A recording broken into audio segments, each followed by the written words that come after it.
안녕하십니까? 다시 쓰는 경제 이야기입니다. 이번에는 수요 중심 경제에 관해 이야기할까 합니다. 한 나라의 국민은 경제적으로 동전의 양면과 같이 한편으로는 공급자이고 또 다른 한편으로는 수요자입니다. 그런데 여기서 말하는 수요 중심 경제란 수요자로서의 국민을 중심에 놓고 경제를 운영하는 제도를 말합니다. 그럼 수요 중심 경제가 우리 사회에 경제적으로 어떤 영향을 미치는지 한번 살펴보겠습니다. 여기 냉장고를 생산하는 A 기업과 B 기업이 있다고 가정하겠습니다. 그런데 A 기업은 A 기업의 경쟁력을 높이기 위해 최신 기술과 장비를 도입해 냉장고를 생산하게 되었습니다. 그 결과 냉장고의 품질은 좋아지고 생산 비용도 낮아지고 생산량은 많아져 경쟁력이 높아졌습니다. 그러자 B기업 역시 경쟁력에서 밀릴 수 없다는 생각에 최신 기술과 장비를 도입하게 되었습니다. 그러자 B기업 또한 냉장고의 품질은 좋아지고 생산 비용도 낮아지고 생산량은 많아져 경쟁력이 높아졌습니다.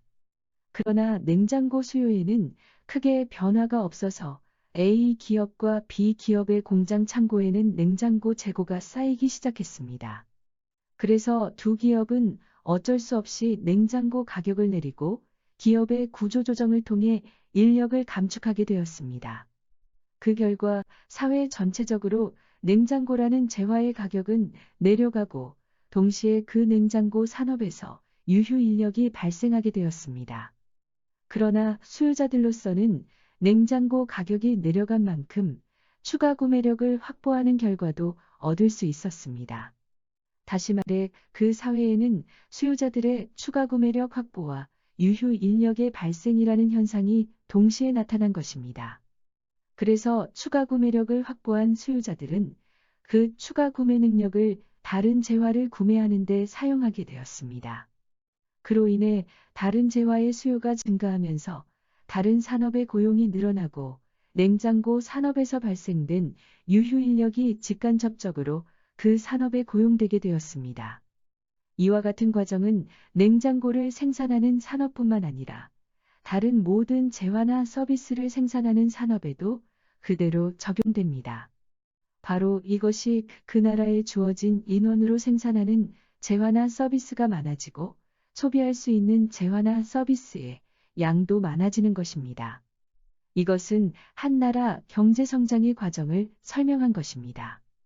그런데 만약 정부가 기업의 경쟁력을 높인다는 이유로 냉장고 가격이 내려가는 것을 막거나 국민이 낸 세금으로 지원을 하면 위에서 말한 경제 성장의 메커니즘을 방해하는 결과를 초래합니다.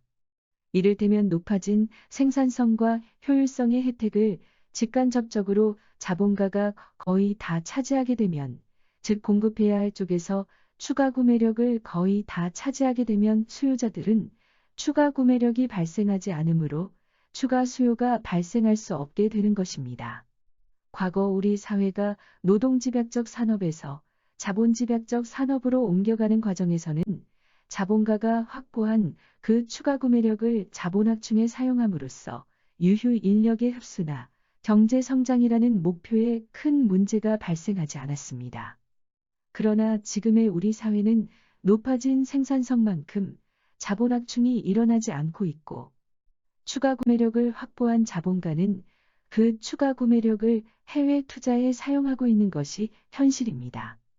그렇게 되면 우리 사회는 생산성만 높아지고 수요자들의 추가 구매력 확보는 발생하지 않은 것과 같은 결과입니다.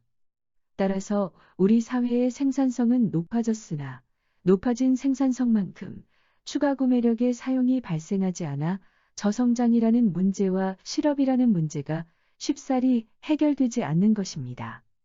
이 공급 중심 경제는 사회적 불균형이라는 매우 심각한 문제를 초래함에도 불구하고 자본확충이 쉽고 정경유착을 합리화하기 좋은 수단으로서 도입된 제도라고 생각됩니다. 이 공급 중심 경제를 유지한 채 생산성을 아무리 높여봐야 수요자들의 추가 구매력이 발생하지 않는다면 무슨 소용이 있겠습니까? 우리 사회를 한쪽 바퀴만 잡고 커지는 기형사회를 만들 생각이 아니라면 이제 공급 중심 경제는 하루라도 빨리 종식되어야 합니다. 그래야만 우리 사회에서 계속 발생하는 경제적 문제들도 해결될 것으로 생각됩니다. 감사합니다.